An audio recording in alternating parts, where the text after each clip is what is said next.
everybody. So my name is Odhiambo. I am a food scientist and a communication strategist. I help innovators find the right words and the right ways to reach the people who need to hear them. How I found myself in the field of food science, let's just say, makosa ilifanyika. We always have dreams when you're growing up. And I think my dream was to become a doctor. But then life happened. And here we are today. I usually say that instead of doctoring people, I doctor food. I use the power of the pen and the media to doctor the food. Yes.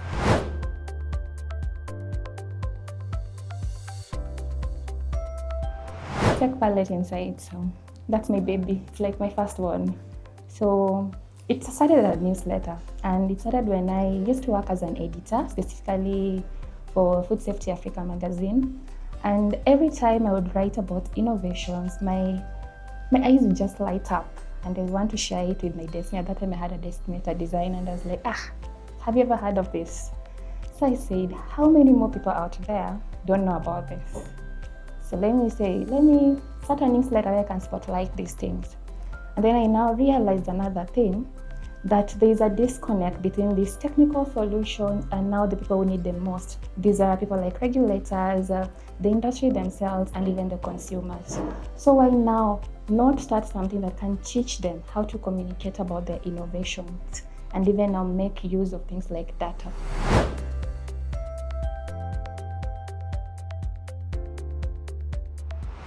This is very crucial. I can't even emphasize it enough. If you're in Kenya, you probably come across some information that really scared your wits out of you. A good example is last year's noodle scare. When those pictures were going around social media everywhere, people were putting noodles under microscope, seeing some bags over there, and people actually believed it. Many people stopped buying noodles, including my own sister. They stopped buying noodles. And that's the time I realized, wow, what did the industry do when this was happening? Everyone else was quiet. And what consumers usually require is transparency and speed. When there's such things happening, what are you doing to clarify this information? I think that time I made a video to correct this. But then that was like reactive comms. Because if you had informed them prior, some people would be in the comment section saying, oh, there is no way this can be possible. Yes? So that's the importance of research data. If we had traceability systems or everything else, they could easily maybe scan some barcodes, see the journey of these noodles and anything else. See, okay, it was produced this on this date. Is there any recall? Nothing.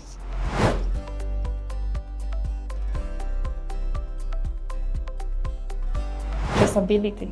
Just like I said, when a food is traceable, you can be able to see its journey right from the farm until the time it ended up on your plate. This was removed from this and this farm. After that, this kind of vehicle transported it. Under which conditions? Then it was processed under which conditions and all. Was there contamination at any point? And then now, how did it reach my plate? Is it safe and all that? So I couldn't emphasize traceability enough.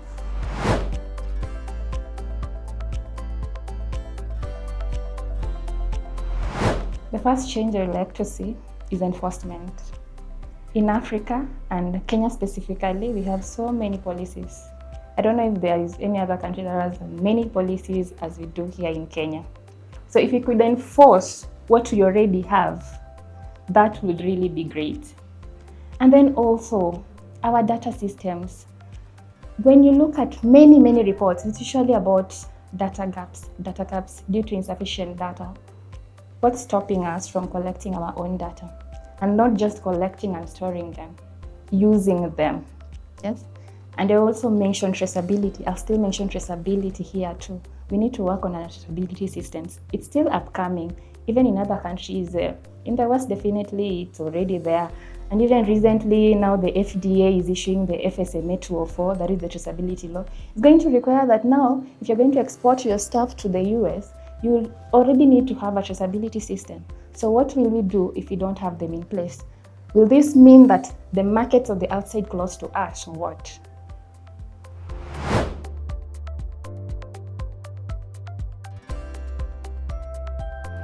So we need to create safe environments for people to open up and talk about such things. And then also on things like maternity leaves, I know we have the normal 3 months and all that, but there's this period between now, after your maternity leave, you still have a toddler and all that. I don't know if companies are already implementing this, but there supposed to be some considerations. The companies will now have even nursing spaces in their companies, so that is something that should be considered. And in the manufacturing industry, we also have night shifts. So if someone is in that stage, could we reduce like the number of night shifts that they go to and all that? And the working hours. If our reporting time is maybe from 6 to around 6, if I am nursing, can I have like fewer working hours?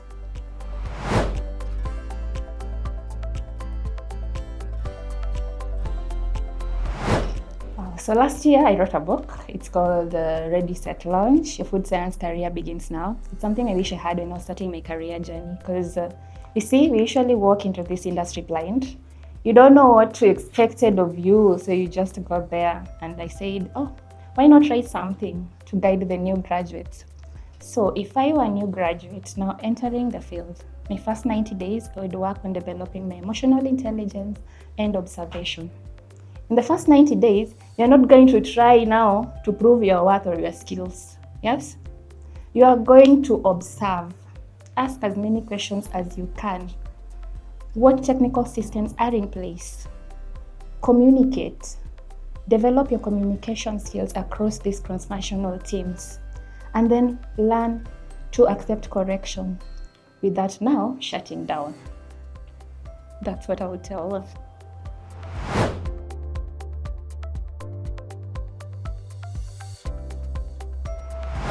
By this time next year, I pray that there will be more consumer awareness. Recently, I started a podcast called Science on Your Plate, just to break down the science in simple language that the consumers can understand. We've actually come to realize that there's a lot of mistrust, especially when it comes to our processed foods. There's a lot of misinformation traveling out there, and there are no credible sources to now demystify these myths. So instead of just being reactive, waiting for incidents to happen, I said, why not now empower you as a consumer so that you can know what's on your plate? So by this time next year, I'm hoping we'll have a more informed consumer who are asking questions. Because when consumers ask questions, there's so much they can push for in the industry. But they'll only be able to ask these questions when they're empowered, because knowledge is power, ignorance is always bliss. Yeah.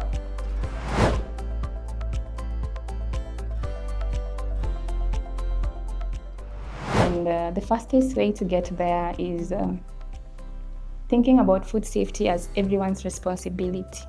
Yes, it is not his job or her job. It's not a job for the regulators, it's not a job for the manufacturers. It is our responsibility. As a consumer, as a manufacturer, as a regulator, as a scientist, as a researcher, what role can I play? I say, if you see any gap in the food system, in the food industry, before you start pointing fingers, let it act as a mirror. Ask yourself, what did I allow?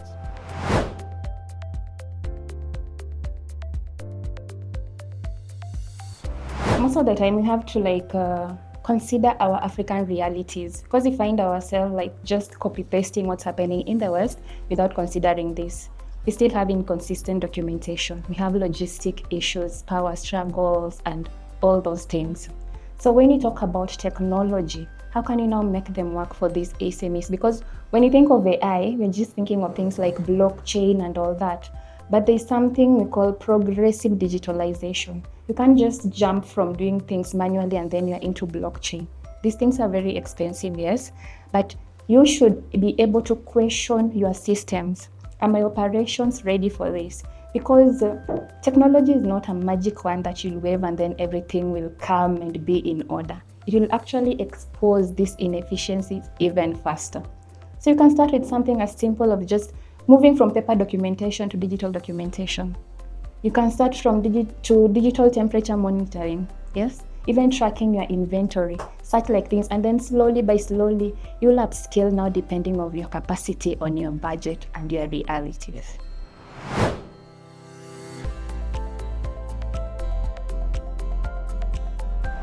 food safety is everyone's responsibility, and we should strive to be more aware of what's going on in our food systems. Like this year during the World Food Safety Day, we are going to be talking about from burden to solutions, safe food everywhere. So when we see issues, we should think of the solutions. We are complaining, yes, but have we thought of solutions? How can you make our food safer? How can you work together for a safer Kenya, for a safer Africa? Think about that. Hi everybody, my name is Odhiambo. I am a food scientist, communication strategist, and the founder of TechPalate Insights. Happy World Food Safety Day 2026.